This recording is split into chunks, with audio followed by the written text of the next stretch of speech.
Magnus Carlsen in the Grand Chess Tour Croatia scored 9 wins out of 9 in the blitz portion today. A feat that has never happened before and probably will not happen again. So let us see how the world number one player, with his magical touch, achieved 9 blitz wins in a row in one single day. So we'll look at the critical moments of each of these 9 games to see how Magnus did it. So Magnus's day started with his game against Fabiano Caruana. And here Magnus, after playing a Queen's Gambit accepted, has reached a position where he's a pawn up. So it's very drawish though because it's a queen endgame. So from here, let us see how he pushes. He plays e3, check, queen blocks, takes, and king comes in. Queen check, king comes in, but the black king is not able to stay there. It's still a pawn up. King goes up. The pawns are able to go forward. King moves. The problem for Magnus is he's not able to get his king into the g3 square, g4, g3 squares without getting checked permanently. So how did he manage to trick Caruana? So this dance went on for some time. Caruana didn't let the king come in. And here Magnus found the correct move. So basically, Fabi had to play something like in this position, Queen C2, King had to go to F3 or F1, but that's very difficult. So why is this winning? Because now the king enters and there's no check. The D1 square is controlled by the black queen. And this check allows King G4. So Magnus somehow tricked Caruana there. And now he just gives a check and picks up the pawn. And from here, it's an easy conversion. And here Fabi resigned.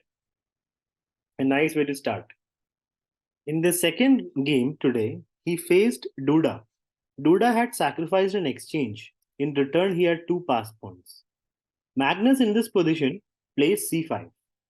And here Duda, instead of keeping his pawn intact by playing queen b5, played a mistake, queen c6. And Magnus immediately took the pawn. You can't take the pawn because there is mate incoming. Rook check, king moves, queen c3. And the king will get into trouble there. So here he played rook d5, did Duda. Magnus played rook c4, and now knight took. But now Magnus found a nice way to win the piece. He gives a check, king moves. I mean, he makes a waiting move with the king. Now when Duda moved the rook, it's a big blunder because now queen check and the knight gets picked up. And here Duda resigned. That was the second win in today's rounds. Magnus Carlsen's third win today was a beautiful one. Here, Magnus, being a pawn up, has pushed his pawn forward. Even though it's a pawn up, it's a rook end game, and white king is somewhat in the area, and this pass pawn can be created. Gugesh instantly played b5, which was a big mistake. Magnus correctly calculated here with seconds on his clock, 30 seconds on his clock, that rook takes, and rook c2 was winning, a winning pawn in game. It's not easy to calculate that because the king has to come here and take the pawn. But yeah, after takes, king moves, black just picks up the pawn. By the time white comes in, the black king comes in time. And here, after g6, it just lost. King e4 and Gugesh just resigned here. A very nice win for the world number one. Magnus Carlsen's fourth win today is actually the closest he came to losing. Because in this position, Magnus being white with a rook against two bishop and knight. He has a pawn, but the bishop and knight are strong here, right? Magnus just plays queen b8. Both of them are down to seconds, 5 seconds, 6 seconds. He's attacking the bishop. And Ivan Saric in this position just defended the bishop. But he had a win. Ivan Saric had knight e3, threatening check. So for example, after knight e3, if you want to defend the mate, let's say queen to a8, then just queen c1. This is still very difficult to see with very less time. Yeah, that the attack is crucial here. Knight f1 is coming, right? So this was a chance, not that easy to find with seconds on the clock, but it was still close. But instead, he just defended, did Ivan Saric then with the knight. Magnus repeated a little bit, and then he played rook c8. Queen moves, queen comes in, and I offer to exchange queens. And here, knight f5, queen moves, again an offer. And this was a blunder by Ivan Saric. It was around equal till now. All his games till now, it was equalish positions, but Magnus had a small edge in the position and he went on to convert. Here, can you find the winning move? Of course, you can find right here or with the engine on the right side. Queen e5. The point being that the knight is attacked and you can't move the queen really to defend it because the bishop would have. Somehow the queen is not able to defend both these at the same time by some geometry.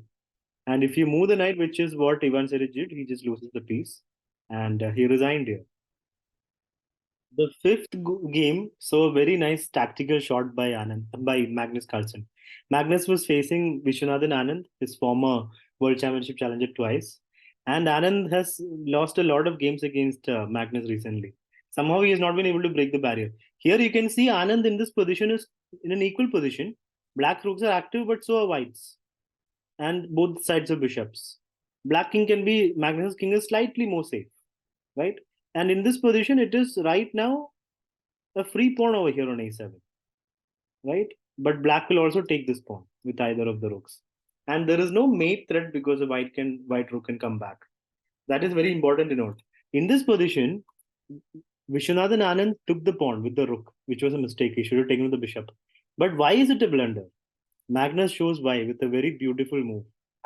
Bishop d4. An unbelievable move. It's a double attack. I mean, this is kind of a threat, and the rook is attacked, and you can't take it because then checkmate.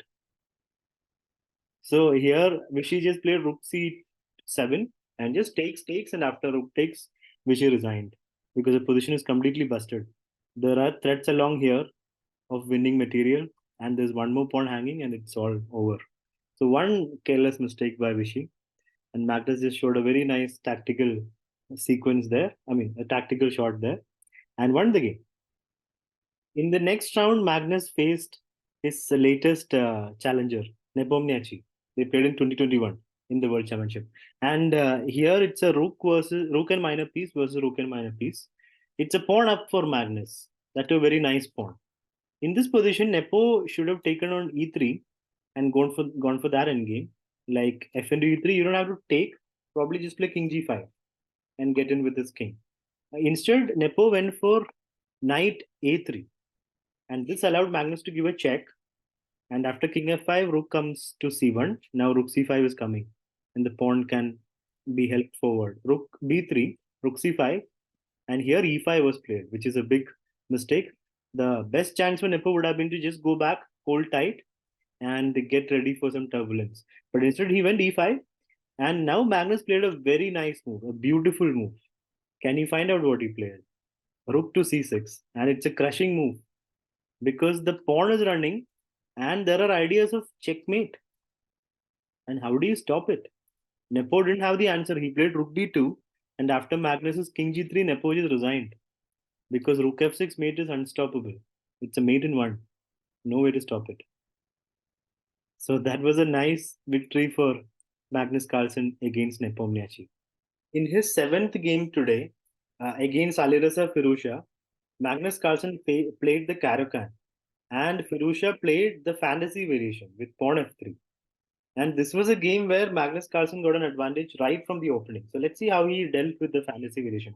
Queen check, c3, e5, b4. Queen comes back, takes, queen comes back. And if you notice here, somehow there is an isolated pawn here and it's attacked, and Magnus just sacrifices it. Yeah, it is a pawn sacrifice. And the h2 is hanging, so he couldn't take it now. But here he sacrifices it. Firouzja takes it, but for the pawn, Magnus has better development. All the pieces are active. Firouzja still hasn't developed two pieces. So this advantage in development just went down till the end. Takes, and if you see, pieces are still left there. And Magnus just calmly plays queen e6. Pawn down, but pieces are active. Takes, and then queen e3, and knight jumps in. Queen comes in, knight c3. Magnus had queen e2 as well in his pocket, but he goes for the pawn. Now he's not even a pawn down. And then check, king moves, rook moves. And here, rook comes in, check, and h5. Nice move. He shows his attacking skill also. Queen check, king moves, and rook e2. And after the exchange, another exchange is forced because if the king had moved, knight e2 was coming. So, and here it's basically how many pawns? It's a pawn up and a2 is hanging. King g3, a2. And then b4 also hangs. And it's a very easy win for Magnus from here. He converted without any problems with this extra 3 pawns connected on the queen side. So 7 out of 7 he was on with 2 games left in the blitz part today. In the next round, Magnus gave back his extra pawn to get this position.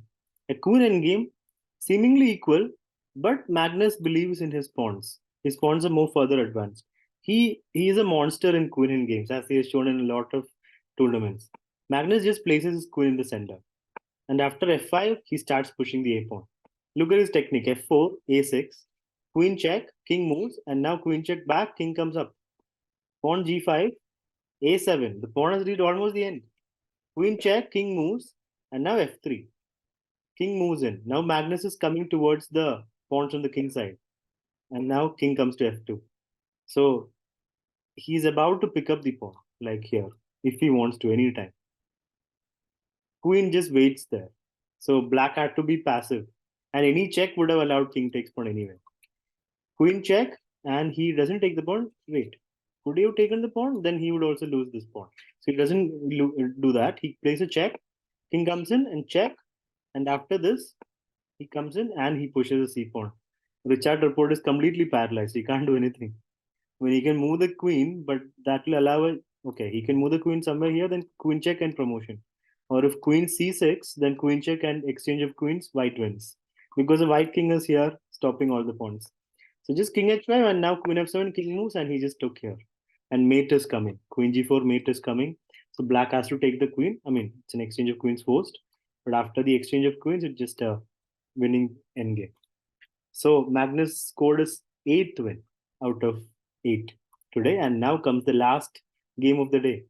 This is another display of endgame mastery by Magnus Carlsen. Just look closely how he converts this position.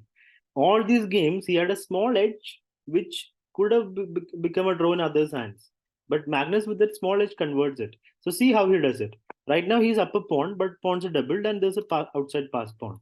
And the rooks are active. King comes in. He activates the king. Rook d4. Now he plays f4. See the idea? He wants to play rook f2 and f3. But see the next few moves, because he does not go for it immediately. And here Lupulescu basically had to find rook a1. That was a very tough move with 7 seconds on the clock. He's completely under pressure. The rooks are coming in, f3 is coming. And here Lupulescu played king h1 and Magnus plays rook f2 first. And now after rook d3, of course he doesn't play f3 yet because in pawn takes comes with check, right? So he plays a4, pushing the pawn as much as possible. And now he gets the king out of the way. It's not about activating the king, it's about getting f3 ready so that there's no check. So see the technique. The rook comes in and now he pushes the a pawn as well. So once everything is achieved, now after white waits, he goes for f3. Complete paralysis for white, and white is forced to take with the rook because if pawn takes, there's checkmate, right? So rook takes, and now after the exchange, Magnus calmly moves his rook aside, and then white resigned because a2 a1, I mean a2 rook b1 is completely winning, and there's no way to stop it. White was too passive, and Magnus celebrated after his 9 wins.